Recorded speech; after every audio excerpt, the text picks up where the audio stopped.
Fast Eddie Constantine, ProMMA.info. I am here with Nathan Diaz.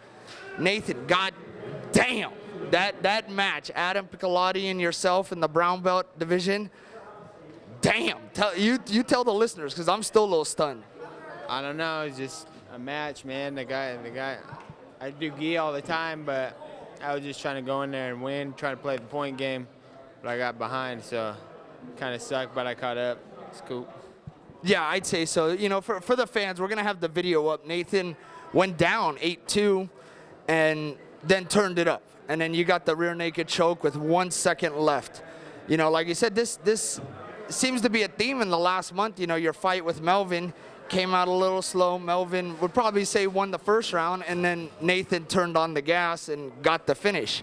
Tell us a little bit about that, because like you said, I mean, you're an endurance guy. You got stamina for days. So is it that first round? Is it the warm-up stage? No, I just, you know, sometimes I feel I go at the same pace a lot of times. Sometimes I pick it up when people are slowing down. But yeah, sometimes I can feel people break, and that's when I pick it up. But I should pick it up from the very beginning. I shouldn't get behind like that. I hear Kezar stressing out all the time, Nick stressing out in the corner, everybody's stressing out.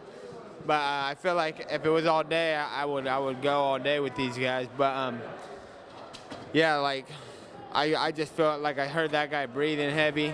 So I heard him breathing heavy and slowing down, and I was like, all right, you better be able to keep it up for this next minute, because I'm going to put it on. And same thing with the fights, man. I feel people break. I feel them start easy, like slowing down in the strength and cardio, you know. So you got to be able to go the whole time. Well, you know what? I mean, we're standing here side by side. We're about the same size. I'm a lot fatter than you. Let's start there, but you're a big guy, man. I mean, is 55 going to be staying in your future? Yeah, man, I can make 55 for the rest of my life. I just got to keep doing what I do. And because I used to even get bigger than I do now, but yeah, I'm probably go up eventually just for fun and go back, jump around, you know, just see what other kind of things I could take on. But yeah, I can make 155. Okay. And then, you know, the U.S. Open is next weekend. We talked to your brother Nick about this before his match. He talked about maybe getting out there and competing. You know, your brother's dominated the mats out there in Santa Cruz along with yourself. Yeah. I don't think you're doing MMA before the end of the year. Are you going to do more jiu-jitsu? Yeah, I always try to do as much jiu-jitsu as I can, but I'm always fighting so often, or my brother is, and I'm out of town for big tournaments or something. But yeah, I'm going to get in whatever tournament I can, definitely. Gotta remember where you come from. Gotta stick to the roots. Jiu-jitsu, boxing, smokers, kickboxing, smoker, whatever you can do.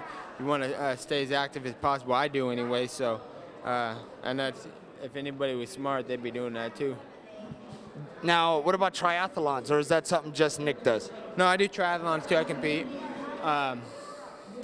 So that's the best for keeping me in shape, and like I said, always competing. So when you do compete, it's just another day of what you do, you know what I'm saying? Instead of building every single thing you do up to put it on such a pedestal to where you'll be so nervous, you know, you just gotta compete all the time. So when it's time to compete, it's like, all right, this is what I do, get down.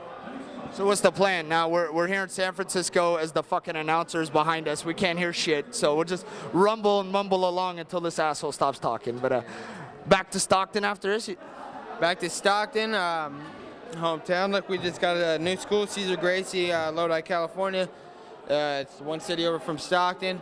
If anybody wants to come out and train, bring your gi, leave your gi at home, whatever you want to do. Bring your boxing gloves too, whatever. We got all the training you need or want. Come out, work out with us. Now, a couple more questions and we'll let you go.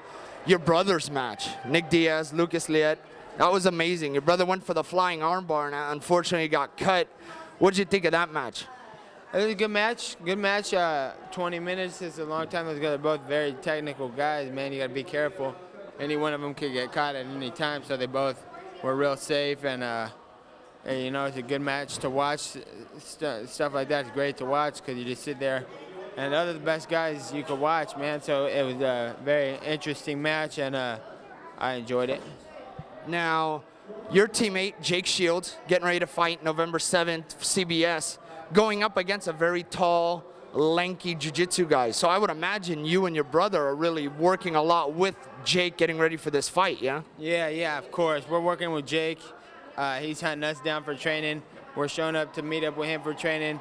If he don't get it with us, he's gonna get it somewhere, man. But yeah, as much as we can, we're meeting up with him, and he's gonna kill Mayhem. That guy should have never signed that contract. Shields is the man. There ain't no stopping him. I don't know anybody who could. Yeah, well, I do know Jake was down in Los Angeles training with Hidon Gracie this past week. Again, working with another long, lanky guy. So Nathan Diaz, thank you so much for joining us. ProMMA.info. That match, watch that match, man. I was sitting right there. Amazing. Check it out, ProMMA.info, and I'm going to make sure I get it to you.